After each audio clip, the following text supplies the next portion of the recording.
And I just wanted to ask you, Rinku, today, what is the conversation that we have on the platter?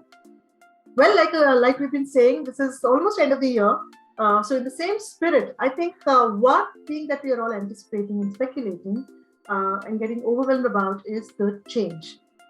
So how about addressing the barriers to change? Because change is imperative, right? It's going to happen, whether we want it or not. So if it's a deliberate change that we're looking at, or if it is something which is going to happen to us by default, for whatever is happening around us, what are some of those barriers that we can overcome and we need to overcome and we need to be cautious of? I think that will be a good conversation to have. Perfect. I think we all talk about change. We know that we need to make the change, but what are the barriers? Besides the fact that we know, we don't address them, right? So let's get rolling and let's talk about some barriers to change. And you throw the first one and then I continue. Yeah, and I want to start with the fact that no doubt that I personally myself, I'm going through that overwhelming feeling that you have in this time of the year. There's so much that you have left behind, and there's so much to look forward in the coming year. And this is the time when you are, wanting to look at and get excited about it, but then at the same time, you also wanted to hide your face and not look into some of the changes that we can anticipate in the coming year, or the big plans that you're planning for coming year. So, Archana, I think I want to start talking about barriers and what, our conversation is not complete if we don't use some acronyms, right?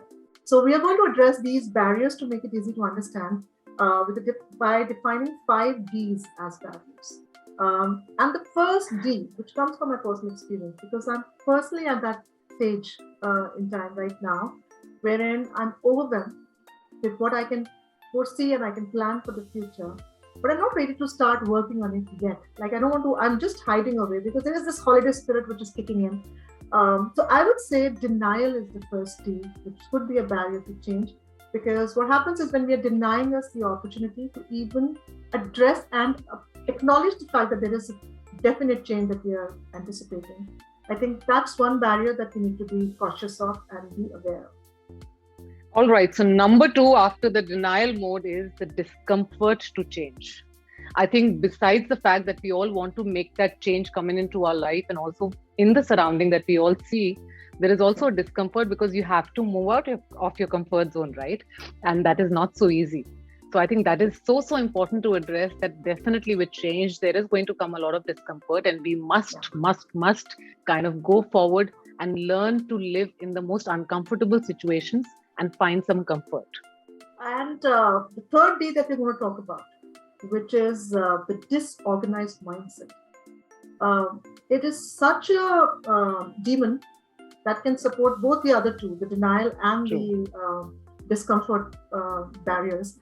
So we have to be very careful about this disorganized mindset. And by that, what we mean is that, if you're someone that is all over the place, sometimes it is also a possibility that we're all over the place. There's so many things that we want to make a change to.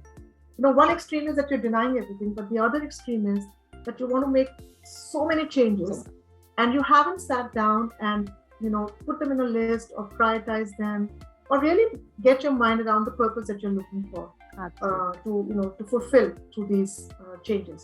So I guess disorganized mindset is one big barrier if we are facing, and that is also something which is very objectively that we can handle. So I think that's something that we can be cautious of also.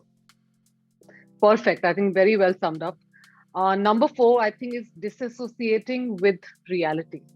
And it is so important to understand that things will change, circumstances do change. But as humans, when we kind of accept those positively and we understand that there is a movement which is going to happen far much more better than what it was earlier, I think that makes a lot of sense.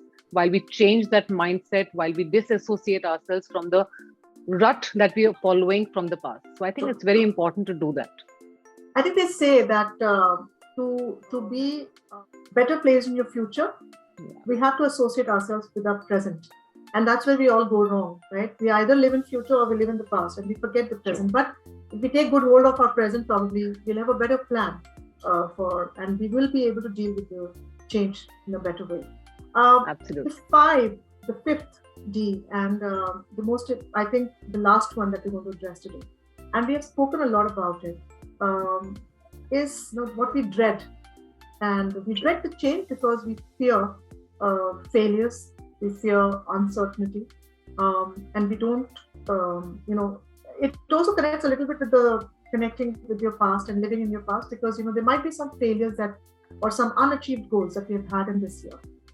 And going forward, we are scared of not making, sometimes we don't want to make big goals, and we don't want to be very aspirational, and we don't take risks, right, when we're planning future or planning for a change. I think that's one barrier which can hold you back from living to your fullest or being your full person. Like, there is so much potential in each one of us, but sometimes these fears and these limiting beliefs that we live with, they hold us back, and we don't even allow ourselves to give a chance to at least aim for it. And maybe we'll not be there 100%, but we'll at least be 80%, who knows, right? So I think these are the 5 Ds, I think, very important for us. And all we can say is, we're not giving you the ways out, the ways, if we know these barriers, I think overcoming them is pretty straightforward, right?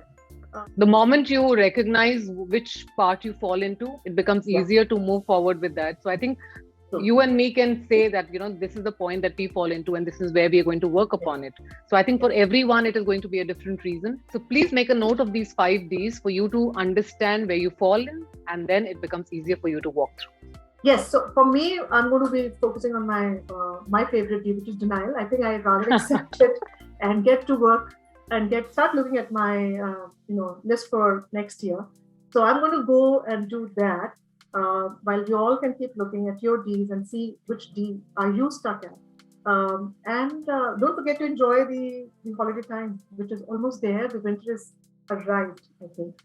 Absolutely. So enjoy the holidays, be open to change, and understand your barriers so that you can move forward with that. And with that note, we will see you next week with yet another topic that matters. Till then, bye-bye. Bye.